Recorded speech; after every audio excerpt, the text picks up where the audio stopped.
Hey guys! Today we are doing something a little bit different. If you didn't tell by the title, we are going to start a new series, and it's basically we're going to be sharing our testimonies. I don't think all of us are going to share, but a good chunk of us are going to share. If you guys don't know me, my name's Emma. I am 18. I have been going to this church since I was, I think, like 5 or 6, so I've been here a while. Basically what a testimony is, if you guys don't know, is how you came to know Jesus, or if it's not how you came to know Jesus, how Jesus changed your life. There's a before, during, and an after. A very clear difference in your life. So you guys are gonna learn about mine today. So I know this is very different than our usual channel. There's no Nate shaking his butt in the background, or no Drake saying, I don't know, skiddy toilet or anything like that. So it's going to be kind of serious today. And if you guys have any questions, obviously leave them. Comment down below. This is kind of awkward, but we're going to try something new. That's what this is all about. So we're going to go ahead and get started.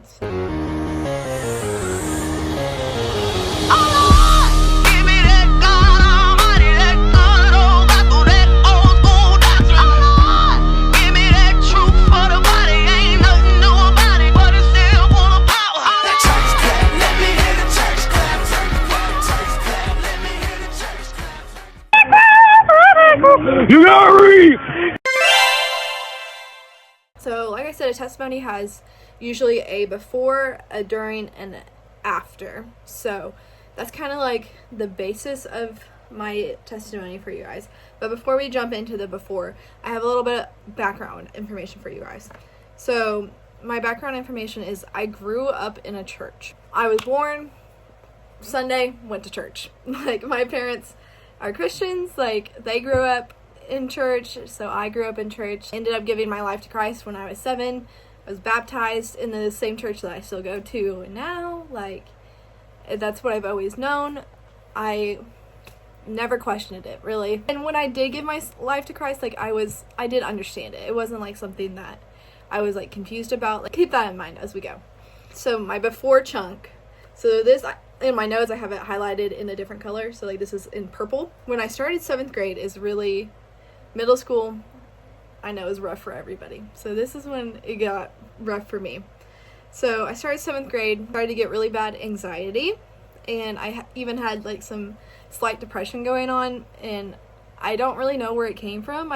Probably just middle school. I think it's just tough for everybody, and that's kind of how I dealt with it. That stuff comes from the devil, mental health, and I had my way of coping with it was I didn't have a way to cope with it. It just got worse. It just kept getting worse and worse. And I was still going to church at the time, but I only went because my parents were going, and that is not a good place to be if you've ever been there. So basically I was relying on their faith to keep me still believing, because at that point I was still a Christian, but was I really? So spring break, COVID happens. Don't go back after spring break. Everybody knows. And then, so my 7th grade year got cut short. And during the time, I was really happy about it because I don't think I had one friend at all. You can imagine, relieved little 7th grade me, don't have to deal with going to school every day without having no friends, dealing with that. But looking back on it, I can tell that it made my anxiety and depression so much worse than it actually was, than it was before. But that's what the devil does. He tricks you into thinking that his way is right and it's good and the world is good, but in all honesty, it's not. It's terrible. And looking back on it, I can tell you that was the lowest part of my life. And I couldn't go to church, and that was probably making my mental health even worse, because there's nothing, even though I wasn't really listening or getting anything out of it, it was still constant, and I was still getting something. So that wasn't even happening anymore. Then 8th grade year comes along, it's different, we're wearing masks, social distancing, but we did go back to school. So, but my anxiety and depression is at an all-time low, because the whole summer, did not talk to anybody, had no friends, nobody, just talked to my family. That was it. And then at that point, I started questioning my faith. I had lots of questions. I was in a really, really dark place. I was really, really far gone. But you are never too far gone for Christ. So, 2021 is when I go to church camp. And when I say go to church camp, I was pretty much sent to church camp. My mom's friend, one of her actually co-workers at the time, paid for me to go to church camp. And if she hadn't paid for me to go to church camp, I probably wouldn't have gone. And she actually paid for one of my friends to go with me too. So, and if it wasn't for my friend going with me, yeah, I wouldn't have gone. So thankful for that. So that was before. This is when my life changed. So, it's that church camp. So, around like halfway through the week, I think it was on a Wednesday, my friend got saved. And so this was the first time ever she'd ever been saved. And this is like, we're at service, and I realized that like I sucked at being an example, because I had no idea she hadn't been saved before. And I sucked at being a good Christian example for her to follow, because I was probably one of the only people that she had in her life to be a good example, and I was not. So the next day at service, I ended up talking to my youth pastor at the time. That's my pastor now, his Colin. I talked to him, and I ended up rededicating my life to Christ that night. And immediately, my life immediately changed. It was just like, before there was something missing. I was looking for something. I was constantly like seeking this, like something was missing in my life, like I was lacking, and I thought it was like I was lacking friends, or I was lacking happiness. Like I was looking for it everywhere else, but what I was missing was God, and I was missing Jesus. And that's because like you can only get true joy from God and from Jesus, from them alone. And so I'm gonna read this verse. Open my Bible, it's right here, to Psalm 16:11. And if you have yours, I encourage you to open yours and read it. So 16:11 says, "You reveal the path of life to me. In your presence is abundant joy." So that basically says that it's the only place you can get joy. And joy and happiness are different. So you can feel at times that you can be happy without God. You can have moments of happiness, but you'll always be lacking something. And that's not something this happened years ago, but like recently this has really clicked for me, that joy, true joy, will not happen. You cannot attain it except through Jesus Christ. So, and if you guys want to hear more about this, because I could talk about this forever, so if you want to hear more about this, I could do a whole video just on this alone. Throughout the rest of camp, I got a lot closer with Colin, and I even got closer with the rest of the youth group, because at the time, I tell you, there's a lot of people in the youth group that were still there. I have to tell you, I was really mean to them. Looking back on it, I regret it a lot, because they are still the same people. They were still, always nice to me, always were so nice to me, and they forgive me, obviously, because that's the type of people they are. But they knew I was struggling during those years, but I regret it so much, because we could have been as close as we are right now. We did get closer the last few days of camp. So when I got home from camp, my mom immediately noticed the difference.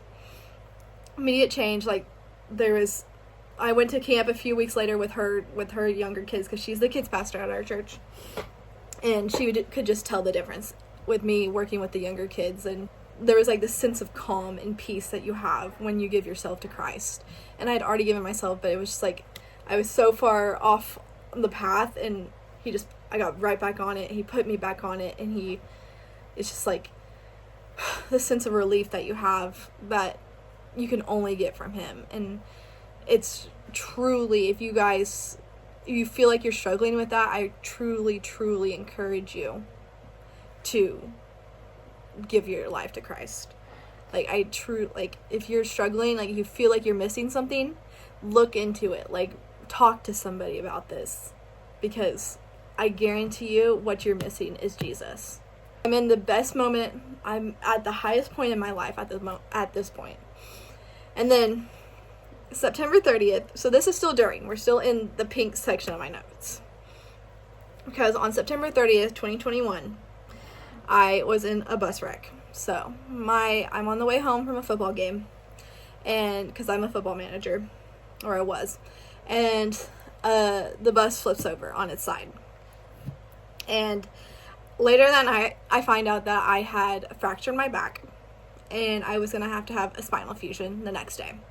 So the next morning, I end up having a spinal fusion. So 2 of my vertebrae had been fractured, and they had to be fused to the other, one above it and one below. So like 4 of my vertebrae are fused together with metal rods at that point. Pretty intense surgery. I spent a week in the hospital. It was a traumatic time. It's really blurry looking back on it now. It was really scary. Lots of anxiety was going on. We didn't really know. We asked lots of questions. We didn't know what it meant for me in the future. I'm a dancer, so we didn't know if I would ever be able to dance again. We didn't even know if I'd be able to walk again. That was a big question. I kept asking my doctor if I would ever be able to walk again, if I would be paralyzed, and he would never give us an answer. In fact, he didn't give us an answer until maybe 3 months. 3 months we go back for my checkup. We finally asked him, was she supposed to be paralyzed? And he looked at us and he said, it's a miracle that she wasn't paralyzed. Like, he was like, I don't know. I've never seen this. I don't know why she wasn't. But I know that the reason I wasn't paralyzed is because God was protecting me. And he knew that, and that he has plans for me in the future that he did not want me to be paralyzed. So he protected me, kept me safe. And there's lots of other miracles that he kept me safe. Like the window I fell through, there was a hole right where I fell that I would have broken my legs if I would have fell through and went anywhere else. The way the boys picked me up and moved me from the bus, like the way they grabbed me, they didn't hold my back, and they could have injured me way worse.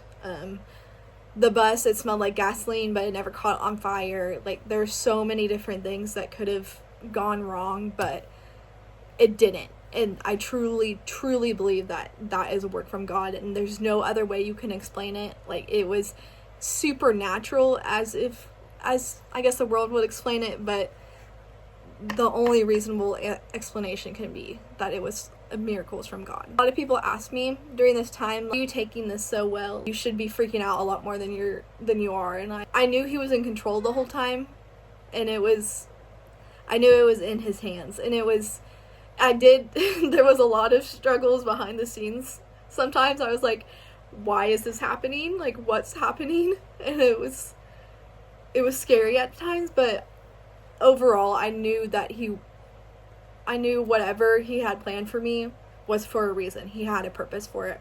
And that's what the devil tries to do. He came in right when I was at my highest point, when I was the most connected with God, and he tried to hurt our relationship, and he tried to break it up.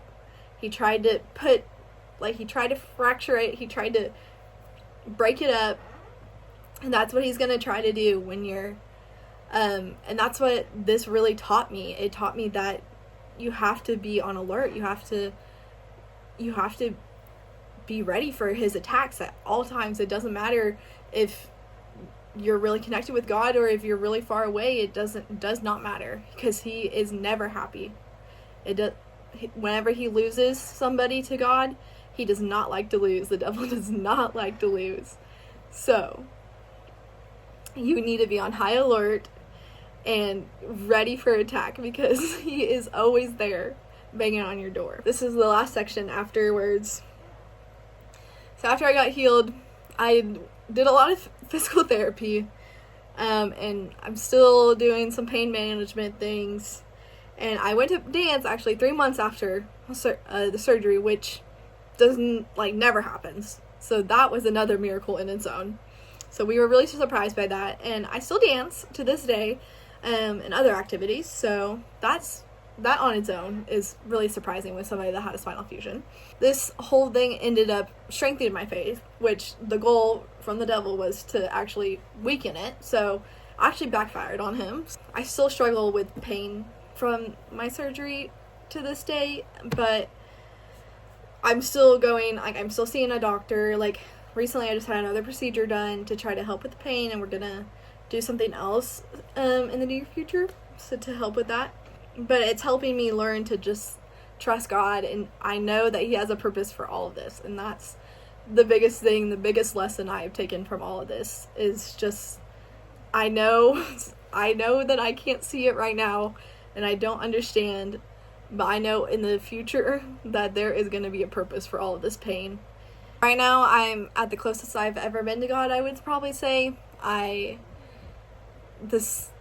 Going through that all the pain and all the suffering that made me go through, both spiritually and physically, like, it just brought me closer to God. And it tells, like, I don't know how many times in the Bible it tells you to grow through hard times. In Romans 8:28, it says, "We know that all things work together for the good of those who love God, who are called according to His purpose." And then in another version it said, "And we know that in all things God works for the good of those who love Him."